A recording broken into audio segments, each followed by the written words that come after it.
합니다. 사랑합니다. 네, 오 놀랍고 놀라운 사랑, 그 하나님의 사랑과 십자가의 은혜를 또 감사하며 예배하는 이 사순절 예배 되시기를 바랍니다. 오늘은 사순절 5번째 주일입니다. 다음 주가 벌써 종료 주일입니다. 사순절이 3분의 2가 지나가고 있는데요. 남은 사순절 기간 동안 십자가를 더욱 묵상하시고 경건하게 보내시기를 바랍니다. 오늘은 제자 나다나엘에 대하여 함께 은혜를 나눠보려고 하는데요. 지난 주일에 어느 제자에 대해서 은혜를 나눴죠? 빌립에 대해서 나눴는데요. 빌립이 처음으로 가서 전도했던 사람이 바로 이 나다나엘이었습니다. 그래서 빌립 다음으로는 이 나다나엘을 함께 나누면 좋겠다 싶었는데요. 근데 예수님의 12제자의 명단에 보면 나다나엘이라는 이름은 없습니다. 근데 거의 모든 학자들이 12제자의 명단에 나오는 바돌로메가 바로 나다나엘이다라고 보고 있습니다. 바돌로메는요 아람어인데요. 바르톨로메오라는 원어를 음역한 건데 그 뜻은 탈마의 아들이라는 뜻입니다. 그러니까 바돌로메, 그러니까 바가 아들이라는 뜻이거든요. 그러니까 탈마이의 아들, 돌로메의 아들 뭐 이런 뜻인데요. 나다나엘은 하나님께서 주셨다라는 뜻의 이름인데요. 이 바돌로메는 유대인의 성과 같은 그런 역할을 했던 이름이고 이 나다나엘은 본명이었을 것으로 그렇게 보고 있습니다. 그래서 우리가 요한복음 21장에도 보면 요한의 아들 시모나라고 부를 때 바요나 시몬 이렇게 부르거든요. 그러니까 그런 식으로 부른다면 바돌로메 나다나엘 이렇게 부를 수가 있었을 것입니다. 이 나다나엘은 요한복음의 마지막 장인 21장에도 한 번 더 등장을 하는데요. 예수님이 부활하신 후에 제자들이 다시 갈릴리 바다로 가서 물고기를 잡고 있었을 때 그때 이 나다나엘이 함께 있었다라고 기록해주고 있습니다. 요한복음 21장 1절에서 2절 말씀입니다. 그 후에 예수께서 디베랴 호수에서 또 제자들에게 자기를 나타내셨으니 나타내신 일은 이러하니라. 시몬 베드로와 디두모라 하는 도마와 갈릴리 가나 사람 나다나엘과 세베대의 아들들과 또 다른 제자 둘이 함께 있더니, 그러니까 예수님이 요한복음 마지막에 베드로에게 네가 나를 사랑하느냐라고 물었을 때 그때 함께 있었던 제자가 총 7명이었다라는 거예요. 그 7명이 누구냐면 베드로, 도마, 나다나엘, 세베대의 아들들, 그러니까 야고보, 요한이죠. 그리고 또 다른 제자 둘이 있었다라는 것입니다. 이 사람들이 다 예수님의 제자들이었다라고 말하는 것을 보면 이제 바돌로메가 예수님의 제자였고 이제 나다나엘도 이 바돌로메였을 것이다라고 보고 있는 거죠. 그러니까 요한은 요한복음에서 바돌로메라는 이름보다는 본명인 나다나엘을만 사용하고 있습니다. 오늘은 이 나다나엘 바돌로메를 통해서 우리에게 주시는 은혜를 깨닫는 사순절의 이 한 주가 되시기를 바랍니다. 나다나엘이 예수님을 처음 만나는 이 장면은 우리에게도 참 의미가 있는데요. 믿음이 어떻게 시작되고 성장해 가는지 그 과정을 보여주는 아주 좋은 예가 되기 때문입니다. 우리 함께 그 모습을 통해서 은혜가 있으시기를 바랍니다. 그 첫 번째는 바로 의심과 편견의 모습 단계인데요. 요한복음 1장 45절 말씀입니다. 빌립이 나다나엘을 찾아 이르되 모세가 율법에 기록하였고 여러 선지자가 기록한 그 일을 우리가 만났으니 요셉의 아들 나사렛 예수니라. 그러니까 사도 빌립이 예수님의 제자가 되고 난 다음에 가장 먼저 자기가 아주 절친했던 나다나엘에게 달려가서 모세가 율법에 기록했고 선지자들이 기록한 그 메시아를 내가 만났다. 그가 바로 요셉의 아들 나사렛 예수다라고 전했던 것이죠. 그때 나다나엘의 반응이 어땠나요? 이랬습니다. 요한복음 1장 46절 말씀입니다. 나다나엘이 이르되 나사렛에서 무슨 선한 것이 날 수 있느냐? 빌립이 이르되 와서 보라 아니라. 그러니까 나사렛에서 무슨 선한 것이 날 수 있느냐 이렇게 말을 했다는 거죠. 좀 심한 말 아닌가요? 그죠? 나사렛이란 동네를 지금 비하하는 것 같은 그런 발언으로 들리는데요. 근데 사실은 나사렛을 비하했다기보다는 그 당시 유대인들이 기대했던 것과는 달랐기 때문이었습니다. 메시아가 어디서 난다고 성경에 기록되어 있나요? 우리 성탄절 때마다 인용하는 구절 있죠? 미가서 5장 2절에 보면 어디죠? 베들레헴이죠. 그러니까 유대인들은 예수님이 그러니까 메시아가 베들레헴이나 아니면 그 남쪽에 있는 유대 지역 예루살렘 같은 그런 지역에서 메시아가 날 것이라고 기대하고 있었기 때문이었습니다. 그런데 나사렛 출신이다라고 하니까 나사렛 같은 곳에서 메시아가 나왔다라는 것을 이해할 수 없다라고 말하는 것이죠. 나다나엘에게도 이런 유대인들의 일반적인 생각과 편견이 있었기 때문에 의심의 눈으로 처음에 보았던 것이죠. 하지만 그때 빌립이 어떻게 했나요? 논쟁하지 않았습니다. 그냥 와서 봐라 이렇게만 했던 것이죠. 그래서 사실 오면 다행이고요. 아니면 어쩔 수 없는 것이죠. 우리도 전도할 때 이래야 합니다. 우리가 메시아를 만났다. 우리를 구원하시기 위하여 이 땅에 오신 하나님의 아들, 창조주의 아들, 우리의 죄를 대신하여 십자가를 지신 예수님을 만났다. 그러면 사람들이 그러냐라고 오겠습니까? 이제 그런 사람도 있겠죠. 무슨 그런 일이 있느냐? 이제 의심하는 사람들이 분명히 있을 겁니다. 그럴 때 우리는 그냥 와서 봐라 이렇게 하는 것만으로 충분한 것이죠. 그 사람이 만약 준비된 사람이라면요 올 것이고요. 성령의 역사함이 있다면 그 마음이 움직이게 될 것입니다. 근데 나다나엘은 어땠나요? 그 말을 듣고 예수님께 갔던 것이죠. 그리고 예수님을 만나게 되었습니다. 만남의 단계인데요. 나다나엘이 예수님께로 나가자 예수님이 그 나다나엘을 보시고 이렇게 말씀하셨습니다. 요한복음 1장 47절 말씀입니다. 예수께서 나다나엘이 자기에게 오는 것을 보시고 그를 가리켜 이르시되 보라 이는 참으로 이스라엘 사람이라 그 속에 간사한 것이 없도다. 그러니까 참으로 이스라엘 사람이구나 이렇게 말했다는 거죠. 참 이스라엘 사람이라고 말한 건데요. 이게 뭘까요? 칭찬일까요? 뭘까요? 칭찬이겠죠, 그죠? 자, 이스라엘다운 사람이다. 이스라엘 사람이라면 이래야지. 이제 그런 하나님이 기대하는 그런 사람이라는 거죠. 칭찬 중에 칭찬이었을 겁니다. 마치 별명과도 같은 참 이스라엘 사람이라는 별명과 같이 불러주신 건데요. 너무 멋진 별명인 거죠. 사실 별명 중에서요. 베드로는 사실 지금 베드로의 모습이 아니라 나중에 네가 반석이 될 거다. 그런 의미에서 너는 베드로다 이렇게 지어졌지 현재의 모습을 말하는 게 아니거든요. 근데 지금 나다나엘은 지금 현재의 모습이 참 이스라엘 사람이다라는 거죠. 그러니까 칭찬 중에 칭찬인 것이죠. 사실 12제자 중에 이렇게 보자마자 칭찬받은 사람은 아무도 없었습니다. 제자가 되기에 너무 좋은 자질을 가진 사람, 예수님이 찾던 바로 그런 사람이라는 뜻인 것이죠.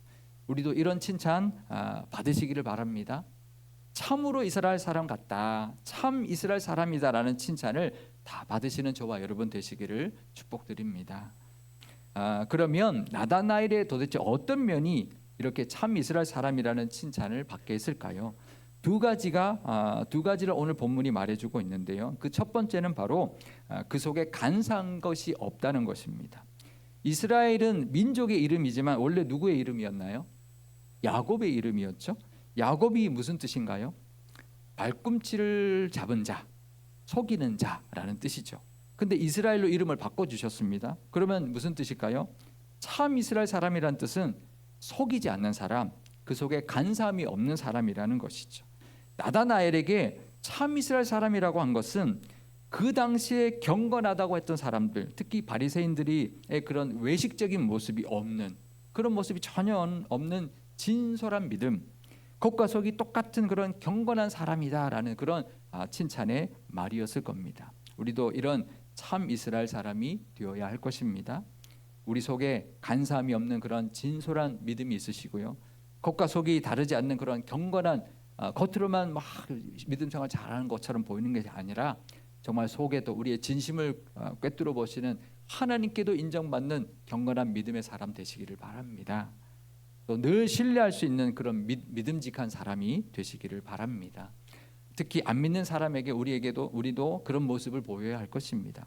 믿음을 줄 수 있는 사람, 신실한 믿음의 사람, 믿는 사람이면 저래야지라는 그런 모습을 보여줄 수 있는 그런 참 이스라엘 사람들이 다 되시기를 축복드립니다. 그럴 때 우리도 이 시대에 참 이스라엘 사람이 될 것이고요. 하나님이 찾고 계시는 그런 제자가 될 것입니다. 그런 나다나엘처럼 속에 간사함이 없다 칭찬받고 믿음도 인정받는 저와 여러분이 되시기를 바랍니다. 두 번째 이유는요, 이 본문에서 찾을 수 있는데요. 요한복음 1장 48절 말씀입니다.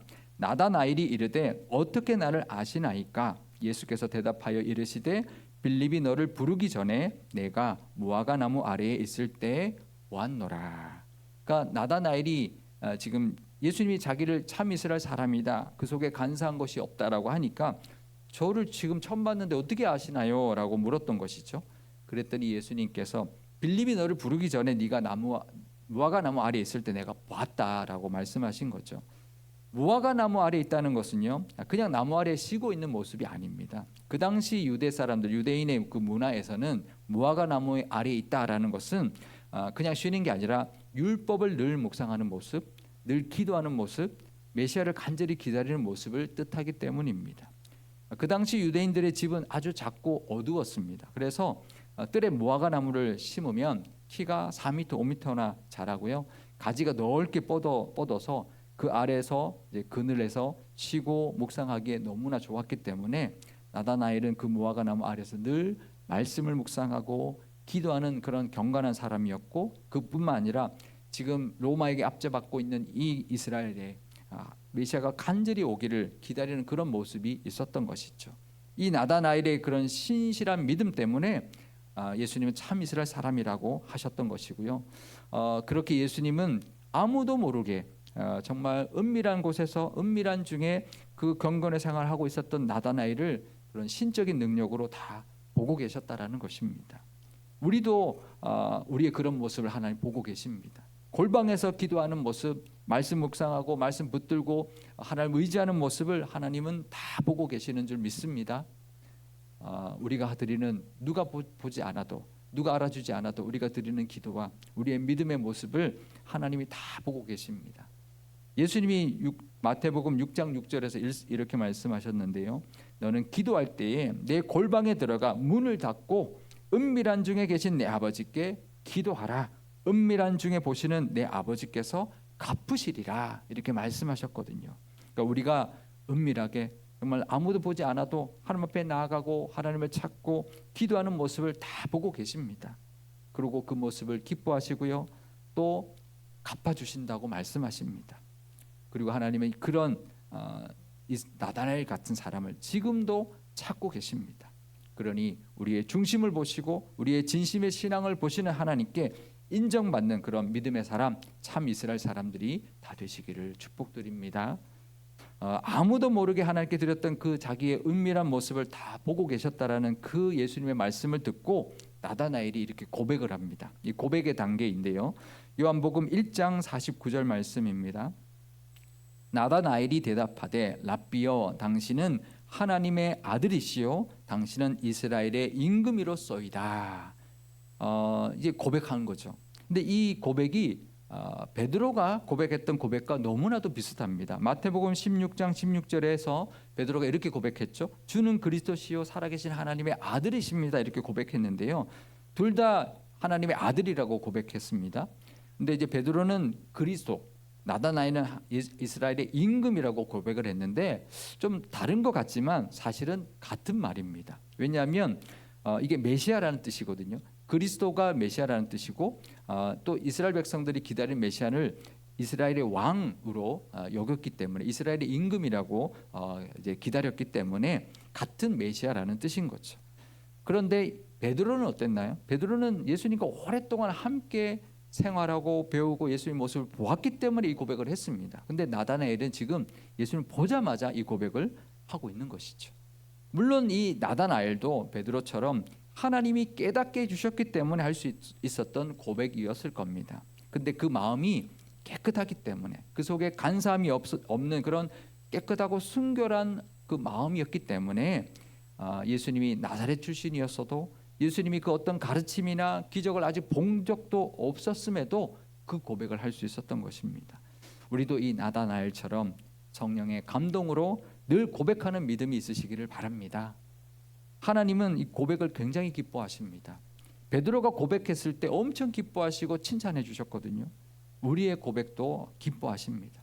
그러니 우리도 늘 은혜에 항상 감사의 고백을 드리고 하나님을 높여드리는 고백이 넘쳐나시기를 바랍니다. 그 고백을 들으시고 예수님은 나다나엘에게 약속을 하나 주셨는데요, 베드로의 고백을 들으시고도 약속을 주셨죠. 천국 열쇠를 내게 주겠다라고 약속하셨는데 나다나엘에게는 무슨 약속을 주셨을까요? 요한복음 1장 51절 말씀입니다. 또 이르시되 진실로 진실로 너희에게 이르노니 하늘이 열리고 하나님의 사자들이 인자 위에 오르락 내리락 하는 것을 보리라 하시니라. 이 약속을 주셨습니다. 이 말씀도 야곱과 연관이 있는 말씀이죠. 야곱이 형 에서를 피해서 외삼촌 라반의 집이 있는 밧단 아람으로 가고 있을 때 베델의 어느 산지에서 돌을 베고 그 들판에서 그냥 집도 아닌 곳에서 그렇게 자고 있다가 꾸었던 꿈에 보였던 장면이죠. 사닥다리가 놓여 있고 그 위를 천사들이 오르락내리락 하는 것을 꿈에서 보았습니다. 나다나엘에게 그런 것을, 나다나엘 꿈이 아니라 그런 것을 보게 될 것이다. 영안이 열려서 그런 것을 보게 될 것이다 약속해 주고 계시는데요. 영의 세계가 있거든요. 은사 중에 영의 세계가 보이는 은사가 있습니다. 그런 은사 받으면 좋으실까요? 영의 세계가 보이는, 어떤 분이 그런 은사를 받은 분의 간증을 제가 들은 적이 있는데요. 어느 날 주일 예배를 드리는데 하나님 보여주셨대요. 설교자 옆에 천사가, 빛나는 천사가 뒤에서 이렇게 이제 빛나는 이제 그런 빛을 비치면서 서 있더라는 거예요. 그리고 예배 중에 우리가 예배 드리는 기도를 천사들이 들고 하늘로 올라가는 그 모습을 보여주셨다는 거예요. 그러면 좋겠죠. 예배 드릴 때 우리 예배 중에 천사들이 함께 하고 있고 천사들이 우리의 예배를 시중 들면서 우리의 찬송과 기도를 하나님께 막 올려드리는 그런 장면을 보면 좋으시겠죠. 안 그런가요? 우리 눈에 이렇게 천사들이 보이고 그러면 좋겠죠. 근데 그분이 그러는데요. 천사도 보이지만 귀신도 보인대요. 그것도 영의 세계니까. 근데 일상 중에도 귀신들이 보인대요. 저기도 귀신이 있고. 그래서 굉장히 힘들다고 하더라고요. 그러니까 그런 은사 제가 권하는데 웬만하면 구하지 마십시오. 천사는 좋지만 이제 다른 것도 보이니까 굉장히 영적인 부담감이 이제 클 수 있습니다. 그러니까 우리는 믿음으로 보는 것만으로 충분한 줄 믿습니다. 진짜 영의 세계를 보지 않아도 하나님이 말씀하시고 말씀에 있으니 믿음으로 보며 사는 것으로 충분히 복 있는 줄 믿습니다. 하나님이 늘 함께하고 계시고요. 천사가 우리를 지키고 계시고 천사가 정말 예수님 위로 오락내리락하고 십자가가 하나님과 우리를 이어주는 다리가 되고 사다리가 되어주는 것을 믿음의 눈으로 보며 믿으시기를 바랍니다. 믿음의 눈으로 보는 것으로 충분합니다. 아멘이시죠? 직접 봐야 되겠습니까? 보지 않고도 믿는 사람이 복 있는 줄 믿습니다. 나다나엘은 그렇게 예수님의 제자가 되었습니다. 중간에 12제자의 명단에 바돌로메라는 이름만 잠깐 소개되고요. 요한복음 마지막 21장에도 부활하신 후에 갈릴리 바다에 있을 때도 이름만 잠깐 나오고 맙니다. 하지만 이 나다나엘은 늘 그 속에 간사함이 없는 그런 진실한 믿음으로 신실한 이스라엘 사람으로 참 이스라엘 사람으로 예수님을 늘 따랐던 제자가 되었습니다. 예수님이 부활하신 후에 나중에 전승에 따르면 인도까지 가서 복음을 전했다고 하고요. 페르시아와 아르메니아에서 선교를 하다가 아르메니아에서 가죽이 벗겨지고 참수형을 당하는 순교를 했다고 전해지고 있습니다. 그의 유해가 6세기경에 아르메니아에서 이탈리아 리파리 섬으로 옮겨졌고 983년에 로마의 티베르 섬으로 옮겨와서 지금은 티베르 섬에 있는 산 바르톨로메오 알라이솔라 성당에 안치되어 있습니다. 제가 사진을 준비해 왔는데 한번 보여드리겠습니다. 이 성당이 그 성당인데요. 다음 사진 보여주시면 그 예배당 안 모습이 있는데 이게 바돌로메 나다나엘의 유해가 안치되어 있는 기념 성당인데요.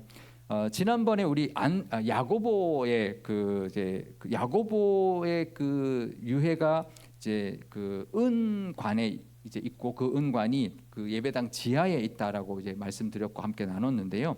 근데 이 바돌로메가의 유해가 있는 그 석관인데 어디 있을까요? 다음 사진 보여주시면요. 가운데 보시면 예배 앞에 그 이제 드리는 이제 그 제단이 있잖아요. 제단이 단상이 있는데 한 번 더 보여주시면 그 단상이 관입니다. 이 가운데 이제 이렇게 그 글씨가 적혀 있죠. 저게 비문인데요. 콜포스 산티 바르톨로메오 아포스톨로이 이렇게 되어 있는데요. 사도 성 바돌로메 유해라는 명패가, 그러니까 비문이 있는 저 욕조같이 생긴 석관입니다. 그 석관이 제단이 되는 거예요. 좀 신기하더라고요. 야, 대단하다. 베드로의 신앙 고백 위에 교회를 세워주겠다 하셨는데 이 나다나엘의 석관 위에 제단을 세워주신 거예요. 참 특별한 대우를 받는 제자구나라는 생각이 들었습니다. 나다나엘은 처음에는 나사렛에서 무슨 그런 선한 것이 날 수 있겠나라고 했지만 예수님을 만나고 깨닫게 되었고 예수님께 인정받고 십자가를 통한 영적인 은혜를 보았습니다. 그리고 그 은혜를 전하는 제자가 되었습니다.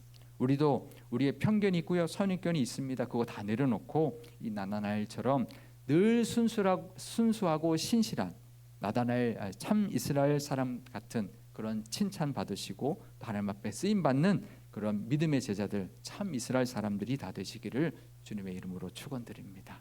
기도하시겠습니다.